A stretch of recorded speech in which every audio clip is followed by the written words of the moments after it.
بسم اللہ الرحمن الرحیم۔ سامعین محترم، اس سے پہلے ویڈیو کے اندر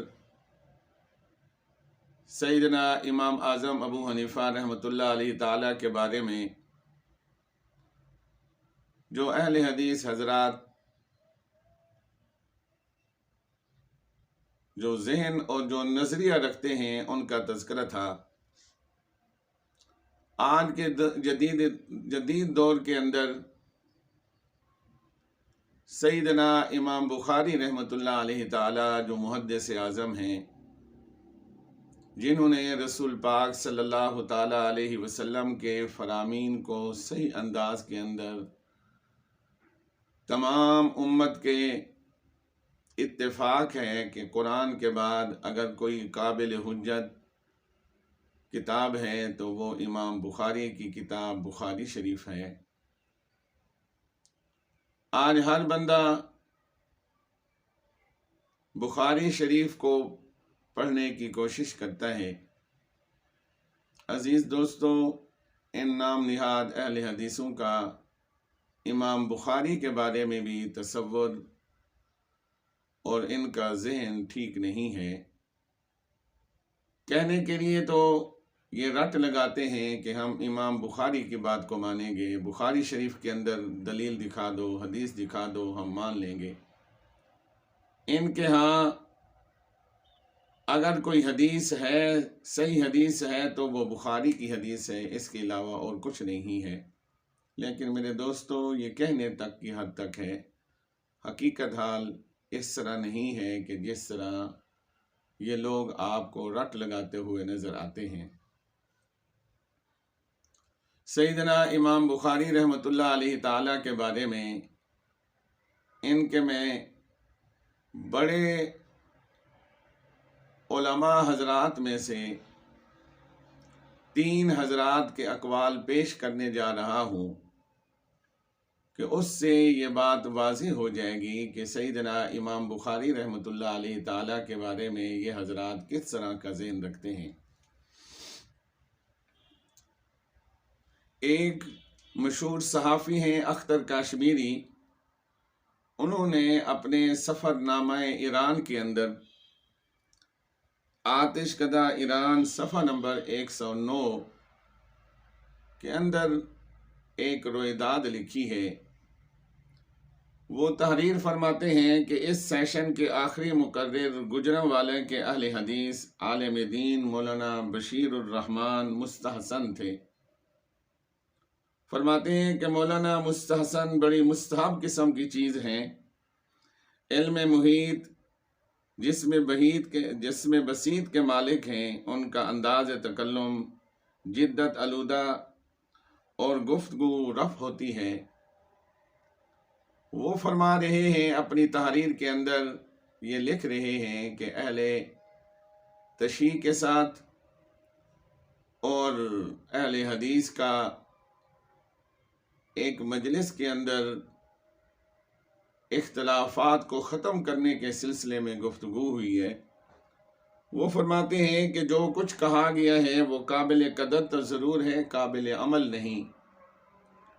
اختلاف کو اگر آپ نے ختم کرنا ہے تو اسباب اختلاف کو بھی ختم کرنا پڑے گا۔ اسباب اختلاف وہ چیز ہے جو ہمارے اختلاف کی بٹھی کو تیز تر کرتے جا رہے ہیں۔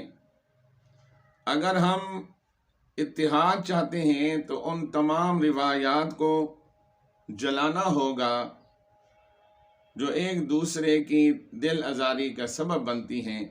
وہ کھلے عام اعلان کرتے ہیں کہ آؤ ہم بخاری شریف کو آگ میں ڈال دیتے ہیں، آپ اصول کافی کو آگ میں ڈال دو۔ ہم اپنی فقہ کو صاف کرتے ہیں، تم اپنی فقہ کو صاف کرو۔ یہ اہل حدیث حضرات کے عالم دین ہیں مولانا بشیر الرحمن صاحب، ان کا نام ہی مستحسن ہے۔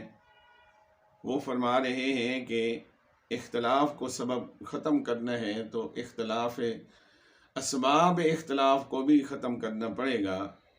تم اصول کافی کو جلا دو، ہم بخاری شریف کو آگ میں ڈال دیتے ہیں اور ان روایات کو مٹا دیتے ہیں جو روایات ہمارے اور آپ کے درمیان اختلاف کا سبب بن رہی ہیں۔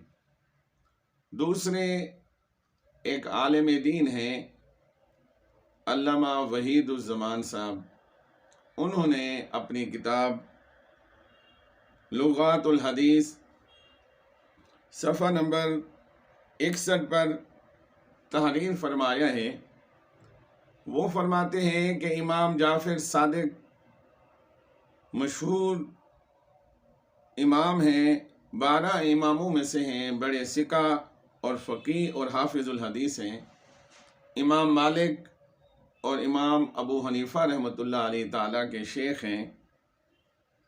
فرماتے ہیں کہ امام بخاری کو معلوم نہیں کہ کیا شبہ ہو گیا کہ وہ اپنی صحیح میں ان سے روایات نہیں لاتے۔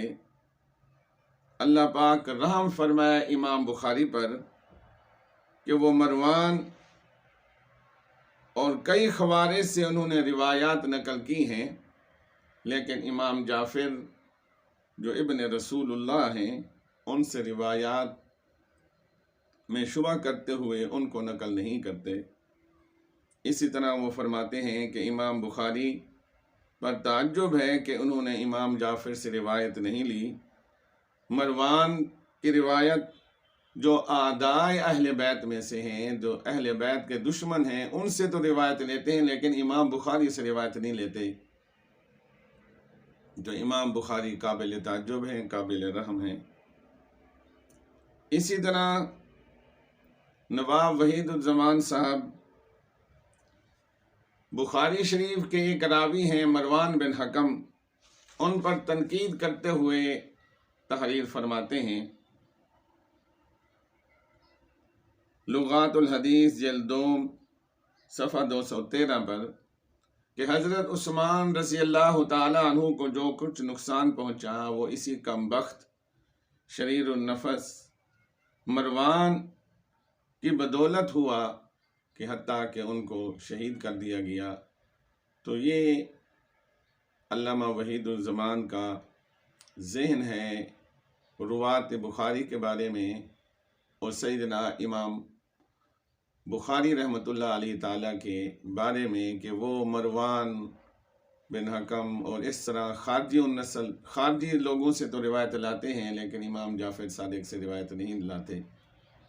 ان کے تیسرے عالم دین ہیں حکیم فیض عالم صاحب، انہوں نے واقعہ افک کے بارے میں بڑی عجیب باتیں لکھی ہیں، آپ ان کو سنیں، دیکھیں کہ ان لوگوں کا ذہن کس طرف چل رہا ہے، یہ لوگ کس طرح کے نظریات اور کس طرح کی یہ باتیں لکھ رہے ہیں۔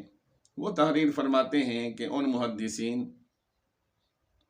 ان کی کتاب ہے صدیقہ کائنات صفحہ نمبر 106، وہ فرماتے ہیں واقعہ افک کے متعلق ان محدثین، ان شارحین حدیث، ان سیرت نویس اور ان مفسرین کی تقلیدی ذہنیت پر ماتم کرنے کو جی چاہتا ہے جو اتنی بات کا تجزیہ یا تحقیق کرنے سے عاری ہیں کہ یہ واقعہ سرے سے ہی غلط ہے، لیکن اس دینی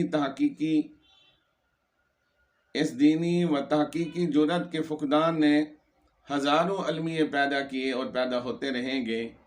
ہمارے امام بخاری رحمۃ اللہ علیہ تعالیٰ نے اپنی صحیح بخاری میں جو کچھ درج فرمایا وہ صحیح اور لا ریب ہے، خواہ اس سے اللہ تعالیٰ کی الوہیت، انبیاء علیہم الصلاۃ والتسلیمات کی عصمت، ازواج مطہرات کی طہارت کی فضائے بسیط میں دھجیاں بکھرتی ہی چلی جائیں۔ کیا یہ امام بخاری کی اسی طرح تقلید جامد نہیں جس طرح مقلدین ائمہ اربعہ کی تقلید کرتے ہیں؟ اسی طرح امام بخاری کے بارے میں واقعہ افک کے بارے میں یہ تحریر فرماتے ہیں کہ دراصل امام بخاری میرے نزدیک اس روایت کے معاملے میں مرفوع القلم ہیں۔ داستاں گو کی چابک دستی کے سامنے امام بخاری کی احادیث کے متعلق تمام